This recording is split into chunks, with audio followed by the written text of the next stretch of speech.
बिस्मिल्लाहिर्रहमानिर्रहीम इन्नल्लाह अला कुल्लि शैइन कदीर। आज मैं ट्रैवल कर रहा हूँ कुवैत के लिए पेगासस एयर से। ये मेरी फ़्लाइट है पेरिस ओरली से कुवैत के लिए। तो इस वक्त मैं ओरली एयरपोर्ट पर मौजूद हूँ। तो अब जा रहा हूँ इमिग्रेशन काउंटर की तरफ, यहाँ से इमिग्रेशन क्लियर करवाऊँगा। तो ये मैं इमिग्रेशन क्लियर करवा के अपने जो ट्रैवल लाउंज है ना उसमें आ गया हूँ। यहाँ से अब वेट करूँगा कि मेरी फ़्लाइट कितने बजे अब बोर्डिंग के लिए स्टार्ट होती है। तो बोर्डिंग तकरीबन स्टार्ट होने लगी है। तो मैं बोर्डिंग करवा के अब जो है ना अपने प्लेन में बैठने लगा हूँ। ये आप देख सकते हैं व्यू जहाज़ का। तो सीट्स इसकी जो है ना वो काफ़ी अच्छी खुली नज़र आ रही हैं। बाकी इसकी डिटेल मैं आपको अभी बताता हूँ। बोर्डिंग करवा के अब मैं जहाज़ के अंदर बैठ गया हूँ, अपनी सीट के ऊपर आ गया हूँ। तो काफ़ी कंफर्टेबल है, लेग स्पेस काफ़ी है, सीट तंग नहीं है। ज़ाहिर है यूरोपियन स्टैंडर्ड के मुताबिक है ये, क्योंकि अगर इनके स्टैंडर्ड के मुताबिक ना हो यूरोप के तो ये किसी भी जहाज़ को यहाँ पे अलाउड नहीं करते। तो वैसे भी इसकी जो एयरलाइन है तुर्किश, वो बड़ी अच्छी एयरलाइन है, उसका शुमार होता है दुनिया की बेहतरीन एयरलाइंस में। तो ये भी उन्हीं की है, पेगासस एयर। ये देखें लेग स्पेस काफ़ी सही है, इनके तंग नहीं है, बंदा इजी होकर बैठ जाता है। बाकी सीट्स पोजीशन देखें, ये काफ़ी बड़ी सीटें हैं, बंदा इजी होकर बैठ जाता है। अब आपको बताता हूँ कि दूसरी एयरलाइंस और इसमें फ़र्क क्या है। फ़र्क इसमें ये है कि नंबर 1 कि यहाँ पे आपको मील जो है ना इसके अंदर इंक्लूड नहीं है। अगर आपने कुछ खाना पीना है, यहाँ पे सैंडविच लेना है, ड्रिंक्स लेने हैं, तो वो आपको यहाँ से परचेज़ करने पड़ेंगे अंदर, या फिर आप जो है ना ऑनलाइन जब टिकट बुक करते हैं तो अभी रिजर्व कर सकते हैं। तो ये सबसे पहले डिफरेंस ये वाला है। दूसरा डिफरेंस ये है कि बैग जो है ना वो आपको एक हैंड कैरेज जो छोटा होता है ना सीट के अंडर, जो सीट के आता है छोटा 4-5 किलो का, वो अलाउड है। अगर आप जब रिजर्वेशन लेते हैं इसकी तो वो टिकट के साथ वो आपको फ्री है। बाकी अगर आपने हैंड कैरी लेनी है कैबिन के लिए, उसकी प्राइस ज़्यादा है। और अगर आपने ज़्यादा इसका वेट लेना है 20 किलो या इससे ज़्यादा लेना तो उसकी प्राइस डिफरेंस है। ये 2 चीज़ें डिफरेंट है इसके अंदर। ये इस्तांबुल का बड़ा खूबसूरत व्यू है, ये लैंडिंग व्यू है इस्तांबुल का।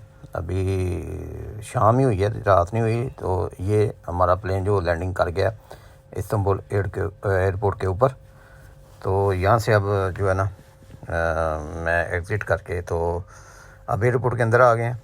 ये सारा इनका ट्रांजिट लॉन्च है, इनके जो पैसेंजर इंटरनेशनल आगे जाने होते हैं, इनका ट्रांजिट होता है वो इस तरफ है सारे। बाकी जो जिन्होंने बाहर जाना होता है इस्तांबुल, वो दूसरी तरफ एग्ज़िट कर जाते हैं लोग।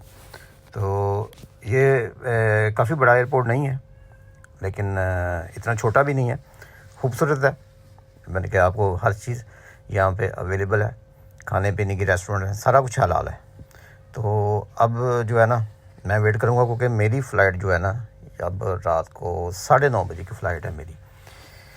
तो ये सारा इसका जी नीचे काफ़ी बड़ा ये शॉपिंग सेंटर है, इसका ड्यूटी फ्री शॉप है ये।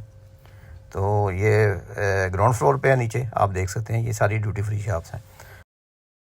एयरपोर्ट पे आपको बर्गर किंग भी मिल जाएगा। ये तुर्किश पिज़्ज़ा जो स्पेशल इनका जो होता है तुर्कियों का, उसके अलावा तुर्किश डोनर केबाब, ये भी एयरपोर्ट पे मिल जाए, सारा कुछ हलाल है। इसके बाद वो मैकडोनल्ड भी है उस तरफ, बैक साइड पे जाए मैकडोनल्ड है, साथ ही रेस्टोरेंट है।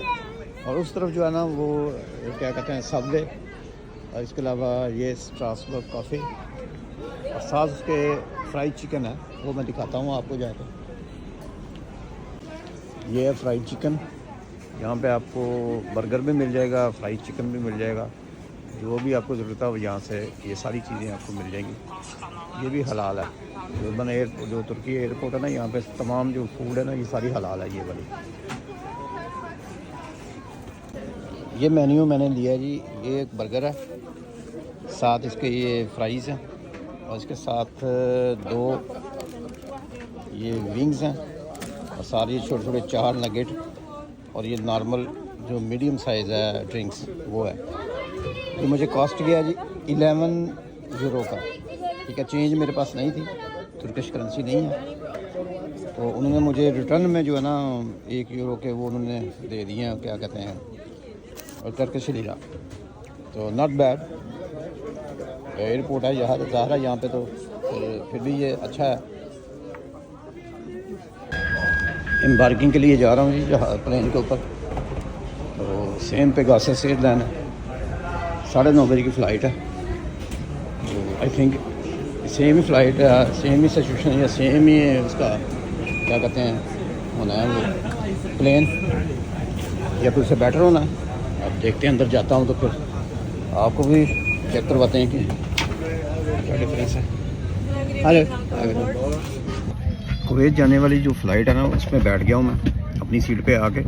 तो अब अपने रिव्यू देता हूँ जो अब ये इस्तांबुल से जो कुवैत जा रही है, इस फ़्लाइट के बारे में। More comfortable, more easy, more flexible,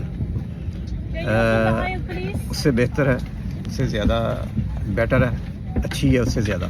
जो पिछली फ़्लाइट थी पेरिस ओरली से लेके इस्तांबुल तक, ये उससे बहुत बेटर है, क्योंकि फ्लेक्सिबल है, खुली डुली है, ठीक है, और कंफर्टेबल भी है। बड़ा ही खूबसूरत नज़र आया, बहुत ही खूबसूरत व्यू है ये वाला। ये सारा कुवैत है, ऐसे लग रहा है जैसे किसी ने गोल्ड बिछाया हो ज़मीन के ऊपर और वो चमक रहा है गोल्ड। क्योंकि मेरी फ़्लाइट जो है ना सुबह तकरीबन मॉर्निंग टाइम सुबह का 1 बज गया, तो अभी पहुंची है। तो बाहर लाइटें और इसकी जो सारा आप देख रहे हैं बाहर, बहुत ही प्यारा व्यू है। तो फाइनली लैंड करने के बाद जो है ना, मैं एयरपोर्ट पे एंटर हो गया हूँ। जो कुवैत एयरपोर्ट है, छोटा एयरपोर्ट है, इतना बड़ा एयरपोर्ट नहीं है यूजुअली जिस तरह के एयरपोर्ट होते हैं। वो कितना बिजी एयरपोर्ट भी नहीं है, ये कुवैत का एयरपोर्ट इतना बिजी नहीं है। फ़र्स्ट ऑफ़ ऑल अब जो मैंने देखना है जी, इमिग्रेशन डिपार्टमेंट जो है इनका, वहाँ से वीज़ा अपना प्रोसेस करवाना है। तो देखते हैं अब कितना टाइम लगता है, क्योंकि काफ़ी बंदे हैं, काफ़ी रश है। फाइनली जी वीज़ा जो है ठप्पा लगवाने के बाद अब मैं एयरपोर्ट से बाहर आ गया हूँ। ये सारा आप लोग व्यू देख रहे हैं एयरपोर्ट का। जैसे पहले मैंने बताया कि इतना बड़ा एयरपोर्ट नहीं है, छोटा ही एयरपोर्ट है इनका, और इतना बिजी भी एयरपोर्ट नहीं है। वो चंद एक फ़्लाइट आती हैं डेली, मेरा ख्याल है। आई थिंक इतना ज़्यादा बिजी एयरपोर्ट नहीं है। तो यहाँ से आप देखते हैं ये टैक्सी। तो ये इस बंदे से पूछा था मैंने, अरबी है ये, अब ये मुझे लेके जा रहा है टैक्सी की तरफ। तो वो ये टैक्सियाँ लगी हुई हैं, यहाँ से मैं लूँगा अब टैक्सी।